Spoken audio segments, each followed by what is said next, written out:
आपलं शहर आता स्मार्ट होत आहे. मग तुम्ही कधी स्मार्ट होताय? स्मार्ट न्यूजचे यूट्यूब चॅनल सबस्क्राइब करा, स्मार्ट बना.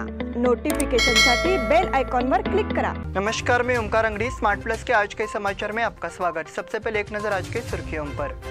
कोरोना के नए रूप ने चिंता बढ़ा दी. दुनिया में सबसे महंगा एलपीजी सिलेंडर सिर्फ भारत में. पेट्रोल की दर 110 के स्तर को पार कर गई. उद्यमशीलता विकास को प्राथमिकता देने की योजना.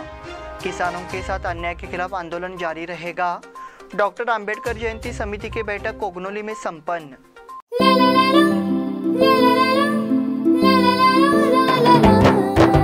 जले दीप अंगना में होगी रोशन दुनिया. पलकों तले छा जाए चांद तारों का साया. रंगोली में खिले रंग खुशियों की भी तरानी. तन मन झिलमिल जाए हर पल होंगे सुहाने. ये अटूट बंधन खिले हर आशियाना. रंग वस्त्रों का खजाना मन भाए आराधना. रंग वस्त्रों का खजाना मन भाए आराधना. आराधना मारुति गली बेलगाम. मन भाए आराधना. अब समाचार विस्तार से. कोरोना की चौथी लहर ने चीन और यूरोप समेत दुनिया के कई देशों को प्रभावित किया है. ओमिक्रॉन के नए संस्करण XE की खोज को लेकर चिंता जताई जा रही है. महाराष्ट्र में भी X वेरिएंट से संक्रमित मरीज मिलने की बात सामने आई थी. हालांकि केंद्रीय स्वास्थ्य मंत्रालय ने महाराष्ट्र में प्रकोप की खबरों का खंडन किया है. हालांकि आशंका जताई जा रही है कि निकट भविष्य में ये वेरिएंट देश के लिए खतरनाक साबित होगा. ओमिक्रॉन का BA.1 और BA.2 ये दोनों वेरिएंट XE वेरिएंट बनाने के लिए एक साथ आए. नए वेरिएंट से संक्रमित पहला मरीज 19 जनवरी को ब्रिटेन में मिला था. XE वेरिएंट के ओमिक्रॉन की तुलना में 10 गुना तक की गति से प्रचार करने में सक्षम होने का अनुमान है. इसलिए अगर भारत में इस वेरिएंट को पेश किया जाता है तो कोरोना मरीजों की संख्या में काफी वृद्धि होने की संभावना है. विशेषज्ञों ने कहा कि कोरोना के इस नए रूप से संक्रमित मरीजों में बुखार, गले में खराश, खांसी, जुकाम, त्वचा पर लाल चकत्ते और पेट खराब होने जैसे लक्षण हो सकते हैं. दुनिया भर में अब तक इस वायरस के करीब 600 मामले सामने आ चुके हैं. हालांकि इस वायरस का प्रकोप अभी कम है, लेकिन भविष्य में इसके फैलने का खतरा बना हुआ है.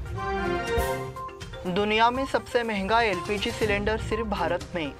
बढ़ती महंगाई ने आम जनता की कमर तोड़ दी है. रूस यूक्रेन युद्ध ने कच्चे तेल की कीमतों को बढ़ा दिया है. देश में पेट्रोल, डीजल, एलपीजी, सीएनजी और पीएनजी की कीमतें बढ़ गई है. झटका आम आदमी की जेब पर पड़ रहा है. घरेलू मुद्रा खरीद के मामले में भारत दुनिया में सबसे ज्यादा एलपीजी कीमतों में से एक है. घरेलू भाव ऑनटर 3.5 प्रति लीटर है. भारत के बाद तुर्की, फिजी, मोल्दोवा और यूक्रेन में एलपीजी की कीमतें सबसे ज्यादा है. गैसोलीन की कीमतें दुनिया में तीसरी सबसे ऊंची है. अंतर्राष्ट्रीय स्तर पर पेट्रोल की कीमत को देखें तो भारत में ये 25.2 प्रति लीटर के आसपास है. कीमत यूएस में 21.2, जापान में मीडियम 1.5, जर्मनी में मीडियम 2.5 और स्पेन में 7.7 है. इसका मतलब ये है कि इन देशों में पेट्रोल की कीमतें भारत के मुकाबले काफ़ी कम है. डीजल की कीमत दुनिया में 8वां सबसे ज़्यादा है. भारत में कीमत 4.6 अंतर्राष्ट्रीय डॉलर है. दुनिया का सबसे महंगा डीजल सूडान में है. इसकी कीमत 77.7 प्रति लीटर है. इसके बाद अल्बानिया, तुर्की, म्यांमार, जॉर्जिया, भूटान और लाओस का स्थान है. दक्षिण एशिया और अफ्रीका की तुलना में पश्चिमी देशों में डीजल काफ़ी सस्ता है. पेट्रोल की दर 110 के स्तर को पार कर गई. पिछले कई दिनों से पेट्रोल के दामों में लगातार बढ़ोतरी हो रही है. इसलिए पेट्रोल का भाव अब 110 प्रति लीटर पर पहुंच गया है. इसलिए नागरिकों पर एक बार फिर संकट खड़ा हो गया है. पिछले कुछ दिनों से पेट्रोल की कीमतों में तेजी आ रही है.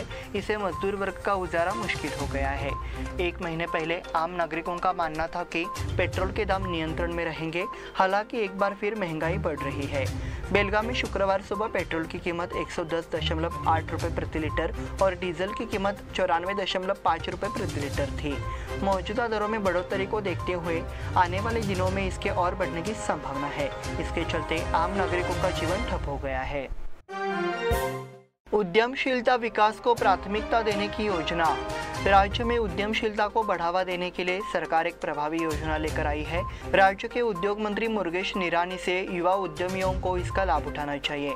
उन्होंने यहाँ विश्वेश्वरैया तकनीकी विश्वविद्यालय में आयोजित उद्यमशीलता विकास मेले के अवसर पर अपने विचार व्यक्त किए।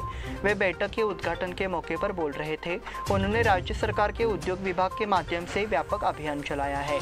उन्होंने कहा कि उद्योग के निर्माण के लिए आवश्यक सभी सहायता और जानकारी युवाओं को प्रदान की जाएगी।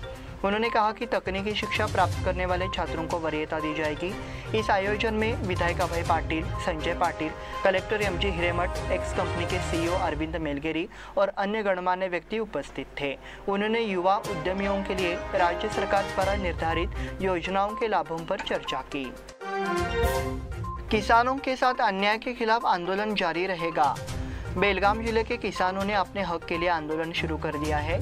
ये राय स्टेट एसोसिएशन के अध्यक्ष कोडिहाली चंद्रशेखर ने व्यक्त की। इस संबंध में उन्होंने एक संवाददाता सम्मेलन में अपने विचार व्यक्त किए। उन्होंने कहा कि किसानों के खिलाफ अन्यायपूर्ण कानूनों को खत्म करने की मांग को लेकर प्रभावी आंदोलन चलाया जाएगा। इससे पहले नई दिल्ली में किसानों के आंदोलन के बाद केंद्र सरकार को कृषि कानूनों को वापस लेने के लिए मजबूर होना पड़ा। राज्य सरकार को राज्य में लगाए गए एपीएमसी कानूनों में भी बदलाव करना चाहिए और किसानों को न्याय दिलाना चाहिए। ये किसानों की मांग है। इसके लिए बेंगलुरु में प्रभावी आंदोलन शुरू किया जाएगा। प्रदेश भर के किसानों ने आंदोलन शुरू कर दिया है। उन्होंने चेतावनी दी कि अब से आंदोलन तेज होगा। इस अवसर पर राज्य संघ के पदाधिकारी उपस्थित थे। डॉक्टर अंबेडकर जयंती समिति की बैठक कोगनोली में संपन्न। पिछले 2 वर्षों से कोरोना के प्रकोप के चलते महापुरुष डॉक्टर बाबा साहेब अम्बेडकर की जयंती साधारण तरीके से मनाई गई। तदनुसार इस वर्ष डॉक्टर बाबा साहेब अम्बेडकर की 131वीं जयंती कोगनोली में बड़े उत्साह के साथ मनाई जाएगी। इसके लिए 8 तारीख को कोगनोली आउटपोस्ट पर निपानी पुलिस प्रशासन के पदाधिकारियों और डॉक्टर अम्बेडकर जयंती उत्सव समिति की कोगनोली में बैठक हुई। बैठक में निपानी ग्रामीण पुलिस उपनिरीक्षक अनिल कुंभार मुख्य अतिथि थे। इस अवसर पर पुलिसकर्मी राजू गोरखन्नावर, सूर्यवंशी, एस काडगौडर सहित पूर्व ग्राम पंचायत उपाध्यक्ष दगड़ू नाईक, प्राध्यापक बाबासाहेब आवटे, बुद्धिराज घस्ते, प्रवीण भोसले आदि उपस्थित थे। इस बुलेटिन में वक्त हो गया है छोटे से ब्रेक का। देखते रहिए smart plus. Poddar Brothers Jewelers, A perfect blend of traditional and modern jewelry in North Karnataka, Goa and Southern Maharashtra, serving since 5 generations.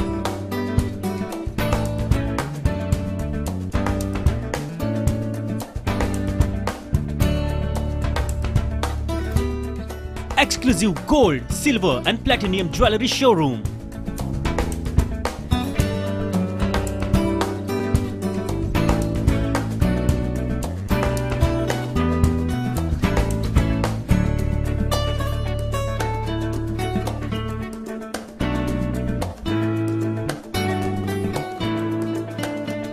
Poddar Brothers, Poddar Sons and Grandsons. Khade Bazar, Belgaum. Call is on 0831 240 550 or 51 or 52 or 53. Visit us at www.poddarjewelers.com. बेलगाम वासियों के पसंद में उतरा उड़ान बार and restaurant. Social distancing का ख्याल रखते हुए हमारा स्टाफ देता है बेहतरीन सर्विस का विश्वास। यहां है पार्टी और फंक्शन के लिए 3 आलीशान हॉल, कारपोरेट डिनर मीटिंग के लिए 3 अलग कक्ष, आईपीएल मैच देखने के लिए 3 बड़े स्क्रीन की विशेष सुविधा। इसके साथ ही साफ सुथरा किचन जहां हमारा वेल क्वालिफाइड स्टाफ देता है क्वालिटी और हाइजीनिक फूड की गारंटी। तो फिर खाने की हो बात तो आना परिवार के साथ। उड़ान बार एंड रेस्टोरेंट, लिंगराज कॉलेज के पास, बेलगावी। फोन 0831 2435 ब्रेक के बाद फिर से आपका स्वागत। बढ़ते हैं अगले समाचार की ओर। बेंगलुरु के 4 स्कूलों में एक साथ बम धमाकों के ईमेल से हड़कंप मच गया, इसलिए पुलिस के भागने का समय आ गया। बेंगलुरु पुलिस मुख्यालय को एक ईमेल में चेतावनी दी गई। शहर के 4 स्कूलों को बम से उड़ाने की धमकी दी गई। इसलिए पुलिस ने डॉग स्क्वाड और बम निरोधक दस्ते की मदद से व्यवस्था लागू की। उस समय कोई अनुचित प्रकार का सामना नहीं करना पड़ा, तो पुलिस ने राहत की सांस ली। बेंगलुरु के पुलिस कमिश्नर कमल पंत ने इस बात की जानकारी दी। उन्होंने ये भी कहा कि स्कूल परिसर में सुरक्षा के पुख्ता इंतजाम किए गए हैं। हालांकि उन्होंने स्कूलों के नाम बताने से इनकार कर दिया। संबंधित खतरे के पीछे किसका हाथ है, इसकी जांच चल रही है, ऐसा उन्होंने कहा। वक्फ बोर्ड और कानून के खिलाफ आंदोलन शुरू करने का संकल्प। श्री राम सेना के अध्यक्ष प्रमोद मुतालिक ने चेतावनी दी है कि राज्य में मौजूदा वक्फ बोर्ड और कानून के खिलाफ आंदोलन छिड़ जाएगा। इस बात की जानकारी उन्होंने मीडिया से बातचीत के दौरान दी। वक्फ बोर्ड के जरिए कुछ सरकारी पदों को ठगने की कोशिश की जा रही है। उन्होंने कहा कि इस संबंध में अब आंदोलन शुरू किया जाएगा। अल-कायदा आतंकवादी संगठन के प्रमुख अल जवाहिरी ने सार्वजनिक रूप से अल्लाह अकबर की घोषणा करने वाले छात्र मुस्कान की प्रशंसा की। श्री राम सेना के संस्थापक प्रमोद मुतालिक ने मांग की कि सरकार को मामले को हल्के में नहीं लेना चाहिए, बल्कि पूरी जांच करनी चाहिए। आतंकी संगठन अल-कायदा के सरगना अल जवाहिरी का मुस्कान की तारीफ करते हुए वीडियो वायरल हो गया है। इस पर प्रतिक्रिया देते हुए प्रमोद मुतालिक ने कहा, ये मामला बेहद गंभीर है। ओसामा बिन लादेन की मौत के बाद अल-कायदा का पॉइंटमैन बने अल जवाहिर पर भी प्रतिबंध लगा दिया गया है। फिर भी उनका वीडियो कहां से आया, ऐसा कैसे उसे मंड्या की मुस्कान मिली, इसकी जांच होनी चाहिए। मुस्कान और उसके पिता को गिरफ्तार कर पूछताछ की जाए, ऐसी मांग उन्होंने की। निपानी में क्रांति स्तंभ पर अंबेडकर जयंती अभिवादन होगा। डॉक्टर बाबा साहेब अम्बेडकर ने 7 से 8 बार निपानी गांव के दर्शन किए हैं। आने वाले अंबेडकर जयंती पर क्रांति स्तंभ पर इस महामानव को अभिवादन किया जाएगा। ये जानकारी निपानी में क्रांति स्तंभ के संस्थापक सुधाकर माने ने मीडिया से बात करते हुए दी। क्रांति स्तंभ संवर्धन समिति और प्रबुद्ध समूह निपानी द्वारा आयोजित संवाददाता सम्मेलन में उन्होंने ये कहा। उन्होंने आगे कहा कि इससे पहले 1936, 1938, 1946 और 1952 में बाबा साहेब अम्बेडकर की सभाएं हो चुकी है, जिसमें महान व्यक्ति डॉक्टर बाबा साहेब अम्बेडकर ने 1938 में निपानी म्यूनिसिपल हाई स्कूल के आधार पर एक क्रांतिकारी संदेश दिया था कि शोषित, उत्पीड़ित, वंचित और बहुल समाज का शासक समुदाय होना चाहिए। एक स्तंभ क्रांति के धरातल पर खड़ा कर दिया है। इस अवसर पर निपानी क्रांति स्तंभ संकल्पक सुधाकर माने, क्रांति स्तंभ संवर्धक और प्रबुद्ध समूह के अध्यक्ष संतोष मिस्त्री, पिंटू माने, जयसिंह कामले, सिद्धांत कामले, गणेश मिस्त्री, दादासो कामले, सतीश तरले आदि उपस्थित थे। बेलगाम से सासन काठी और पालकी का वाड़ी रत्नागिरी को प्रस्थान।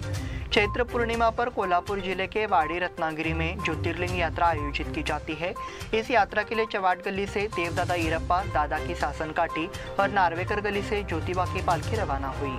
इस समय कोल्हापुर में ज्योतिबा यात्रा के लिए कुछ नागरिक बैलगाड़ी में सवार होकर तो कुछ लोग पैदल निकल पड़े।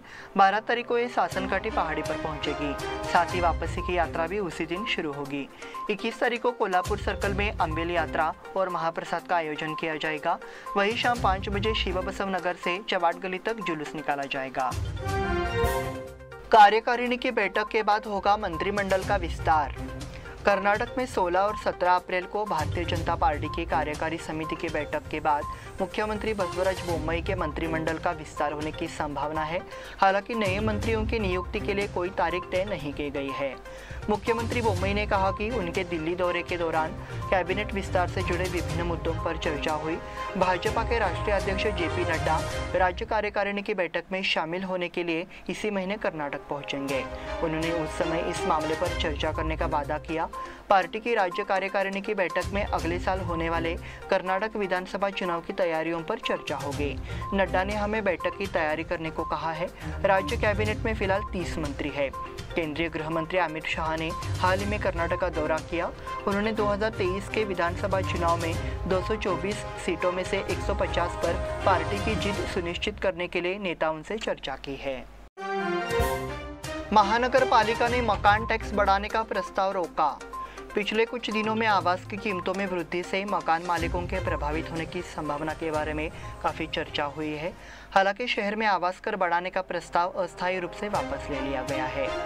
आयुक्त डॉक्टर रुद्रेश घाली ने राजस्व एवं परिषद विभाग को इसकी जानकारी दी है।